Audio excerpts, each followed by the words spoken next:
ये है सांकरी, उत्तराखंड के उत्तरकाशी में एक बहुत ही खूबसूरत और फेमस गांव। फेमस है अपने ट्रैक्स की वजह से, ख़ासकर केदारकंठा। उसके अलावा यहाँ से और भी कई ट्रैक शुरू होते हैं। केदारकंठा का ट्रैक दोनों तरफ से मिला के लगभग 20 किलोमीटर का है और सांकरी गांव से ही शुरू होता है।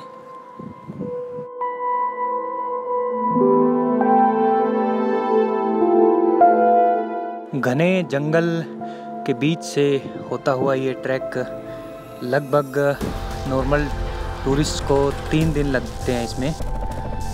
पहला दिन उनका स्टॉप रहता है जूडा का तालाब या उसके आसपास कहीं पर भी जो कैंप साइट बनी हुई होती हैं।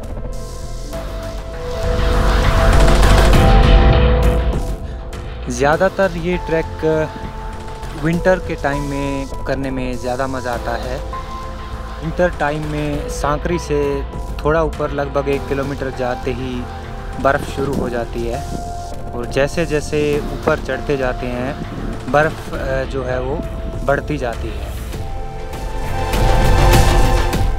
अगर आप ट्रैक और एडवेंचर एक्टिविटीज़ के यूज़ टू नहीं हो तो बेटर है विंटर के टाइम में आप किसी ट्रैक कंपनी के साथ करो ये ट्रैक।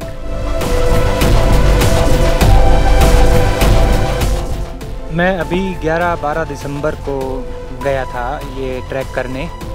तो जैसे ही मैं सांकरी पहुंचा, मेरी साइकिल की जो ट्रिप देखते हुए अविंता हिमालयाज़ एक गेस्ट हाउस और ट्रैकिंग कंपनी है, उन्होंने मुझे एज ए गेस्ट इनवाइट कर लिया था वहाँ स्टे के लिए और ऊपर ट्रैक के लिए भी। ट्रैक पे मैं अकेला ही था, बट मेरा स्टे जो था वो अविंता हिमालयाज़ की कैंप साइट में ही था ऊपर जूडा पे। जूडा का तालाब पहुंचने से लगभग 500 मीटर पहले ही ऑलमोस्ट 1-1.5 फीट बर्फ़ जो है वो शुरू हो गई थी और उसके बाद की आगे की ट्रैकिंग आप यूँ समझिए कि पूरी की पूरी पीक तक बर्फ़ में हुई थी।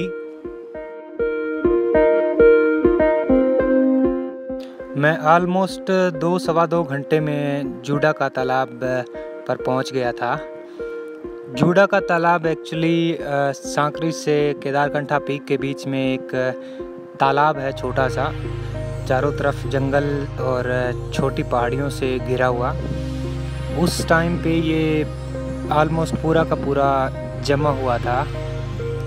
ये आपके सामने है जूडा का तालाब और वो उधर जो कैंप साइट दिख रही है बिल्कुल तालाब के पास, ये है अविंता हिमालयाज़ की कैंप साइट और मेरे ख्याल से पूरे ट्रैक पे सबसे बेस्ट कैंप साइट है ये।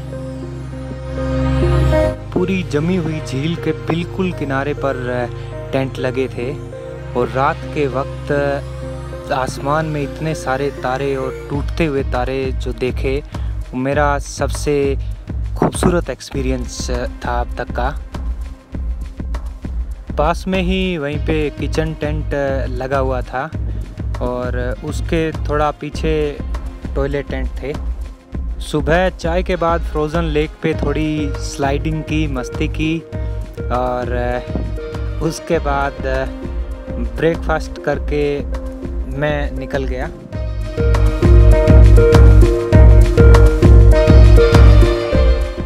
जूडा का तालाब के बाद जो अगला स्टॉप आता है या कैंपिंग साइट आती है वो है केदारकंठा बेस कैंप। तो नॉर्मली क्या होता है कि ट्रैकिंग कंपनीज जो भी आपको ट्रैक करवाती हैं वो फर्स्ट डे जूडा का तालाब और उसके बाद अगले दिन बेस कैंप पे कैंपिंग करती हैं और आपका नाइट स्टे वहाँ होता है। बेस कैंप जो है वो जूडा का तालाब से 2 किलोमीटर से भी थोड़ा कम डिस्टेंस पे है। तो इसलिए जो इंडिपेंडेंट ट्रैकर्स होते हैं वो या तो जूडा का तालाब या फिर फर्स्ट डे ही बेस कैंप पे ही कैंपिंग करते हैं। मेरी किस्मत अच्छी थी कि जिस दिन मैं पहुंचा सांकरी उसी रात को ताज़ा स्नोफॉल हुआ था। तो तालाब के बाद तो पूरा का पूरा जंगल 2-2 फीट बर्फ़ से ढका हुआ था और पूरे ट्रैक में बहुत मज़ा आ रहा था। इतनी सारी साइकिलिंग कर के मेरी जो ट्रैकिंग की स्पीड और स्टेमिना है वो काफ़ी अच्छा बना हुआ है, तो मैंने दूसरे ही दिन समिट करने का प्लान कर लिया था।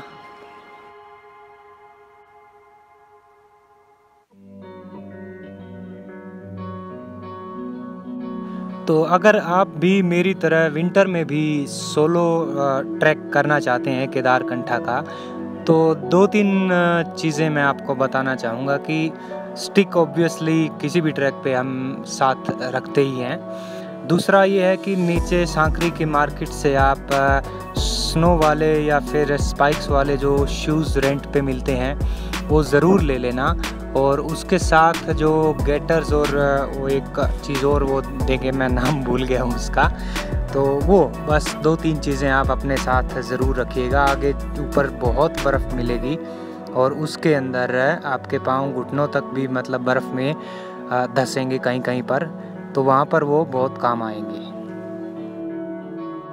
जूडा का तालाब पे ब्रेकफास्ट करके मैं लगभग 10 बजे के आसपास निकला था और 1 घंटे के अंदर कंफर्टेबली मैं बेस कैंप जो है केदारकंठा का, यहाँ पहुँच गया था। तो यहाँ ये सारी कंपनीज़ के अलग अलग कैंप साइट बने हुए हैं। वहाँ मैंने एक चाय पी और उसके बाद असली खेल शुरू होता है।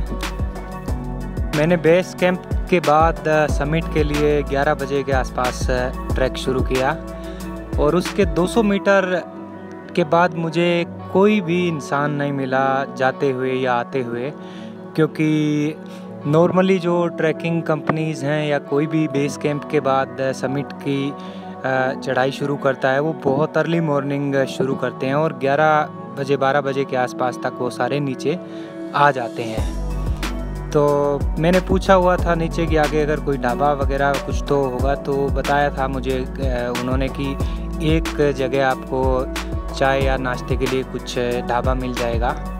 और उसके बाद जो मैं बर्फ़ देखी बेस कैंप के बाद थोड़ा ऊपर जाते ही, मैंने ज़िंदगी में अभी तक कभी इतनी बर्फ़ नहीं देखी थी। मतलब एक छोटी सी वो बनी हुई थी ट्रेल बर्फ़ के अंदर ही अंदर, और मैं सिर्फ़ उसको फॉलो करते हुए जा रहा था। बाकी उसके आसपास जो भी बर्फ़ थी ऑब्वियसली अगर उसमें मैं जाता तो मेरे पाँव घुटनों तक बर्फ़ में धंसने थे। बट मज़ा बहुत आ रहा था, इतनी एक्साइटमेंट हो रही थी और ऊपर से कोई था भी नहीं, तो हाँ थोड़ा मुझे ऐसा फील हो रहा था कोई होता तो कम से कम मेरी फ़ोटो तो खींच देता। But I was happy to be there.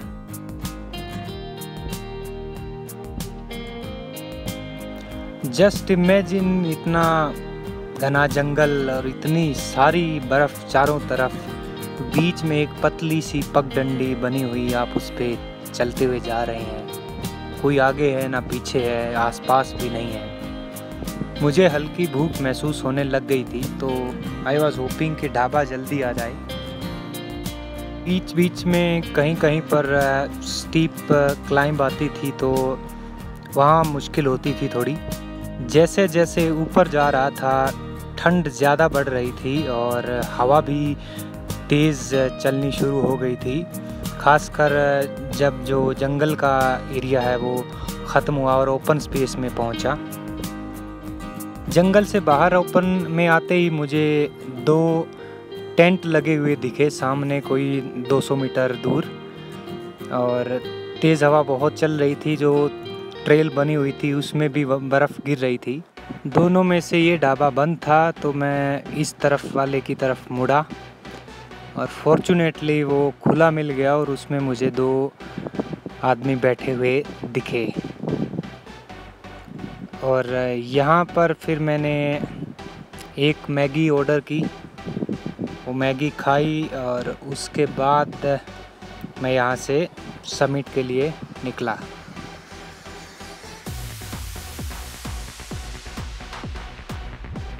उस ढाबे के बाद कम्प्लीटली ये मैन वर्सेस वाइल्ड वाला सीन था।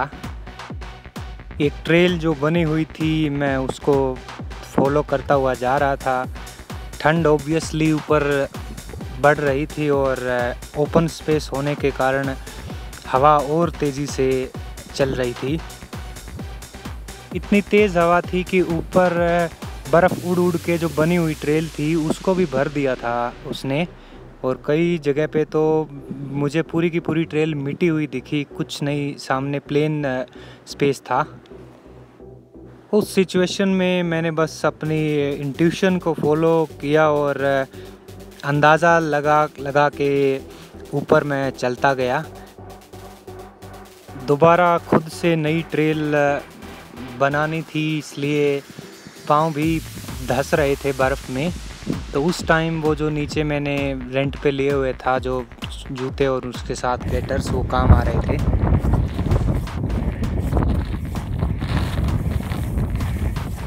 विंड अपोजिट साइड से चल रही थी तो सीधी फेस पे लग रही थी, तो और ज़्यादा थोड़ी मुश्किल हो रही थी। नज़ारा बहुत ज़्यादा एक्साइटिंग था, एडवेंचरस भी था, रिस्की भी था, बट सच कहूँ तो मज़ा बहुत आ रहा था।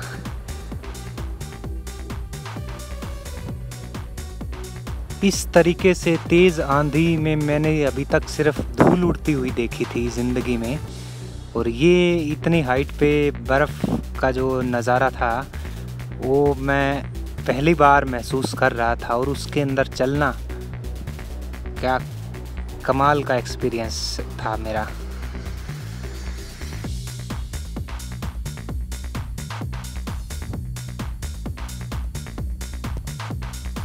फ़ोन को पत्थर और पावर बैंक के सहारे रख के वीडियो रिकॉर्ड करने की कोशिश की, मगर हवा इतनी तेज़ थी कि वो सब गिर गए।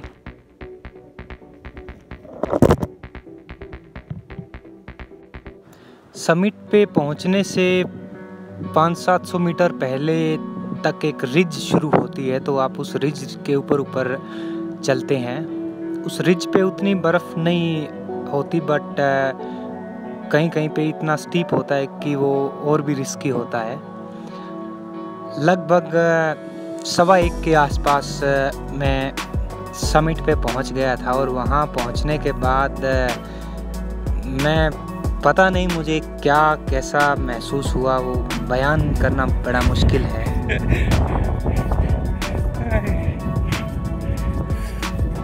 ये एक मिक्स्ड काइंड ऑफ फीलिंग थी। मैं बहुत ज़्यादा खुश था अंदर से, मतलब आसपास कोई था भी नहीं, फिर भी इतनी खुशी और हंसी आ रही थी मुझे, इट वाज अनबिलीवेबल। तो ये है केदारकंठा। फाइनली काफ़ी टाइम का एक सपना देखा हुआ पूरा हुआ।